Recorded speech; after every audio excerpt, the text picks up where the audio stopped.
the Jets, who are 4-6. They've lost 3 straight. They head to Miami on Black Friday. Okay, have just announced that Zach Wilson has been benched in favor of Timothy Boyle. I'm not kidding. Okay, so the third benching in 13 months for Zach Wilson, the second overall pick in the 2021 draft, who, again, the Jets traded up for. And a lot of this has to go on Douglas, the general manager. Like, this is the decision you get paid for, Mr. Douglas. It's not, we all saw Sauce Gardner at Cincinnati. We all knew Garrett Wilson was going to be a stud at wide receiver. You get paid to figure out one position. That's what general managers are there for. And they botched it with Wilson. And if you take a step back and you think about the Jets situation right now, like big picture, this was supposed to be Aaron Rodgers a year or two, groom Wilson, and then slowly bring around the project. Well, there's no chance of that happening anymore because under Wilson this year, the Jets have been historically bad. How bad? Under Wilson, 9 touchdown drives in 10 games.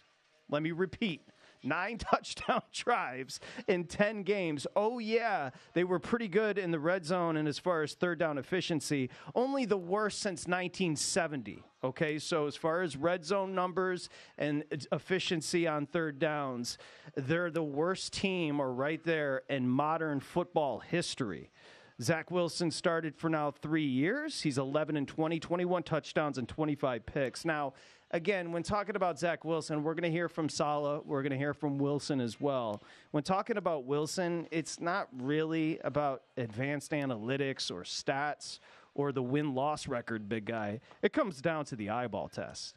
Like, even if you wanted to go simply to C.J. Stroud, if you wanted to go to my man in Tennessee, if you wanted to go to even Joshua Dobbs, who last night in Denver, we'll get to that game coming up in just a bit, you can kind of see, and they prove themselves via the eyeball test. Zach Wilson, at no point over 3 seasons, has given Jets fans, or just football fans in general, any reason to believe he belongs playing this position in this sport. No chance.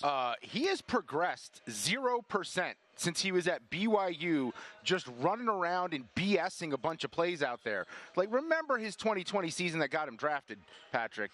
It was a shortened COVID year. Their hardest game was Coastal Carolina. They came up short. And then all these draft nerds and film guys convinced themselves all offseason that he was some special talent. Like, he is literally – I know nothing about playing quarterback. You played way more quarterback than me. It is evident to me, who doesn't understand how to read a defense, that me and Zach Wilson know the same amount about reading defenses. Neither of us can do it. And what about this?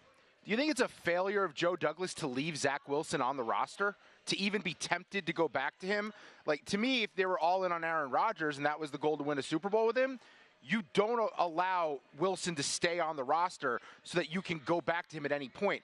Once Rodgers is the QB1, go get a different backup that makes more sense, because Zach Wilson just ain't it. Hey, do me a favor. Go to the market and see what Miami's sitting at right now for Black Friday. People are going to be battling for flat screens and watching Miami pummel the Jets on Black Friday. It's American. It's an American tradition. What do you got? They're laying 9.5 on the road. I think it was 7.5 last night when I looked.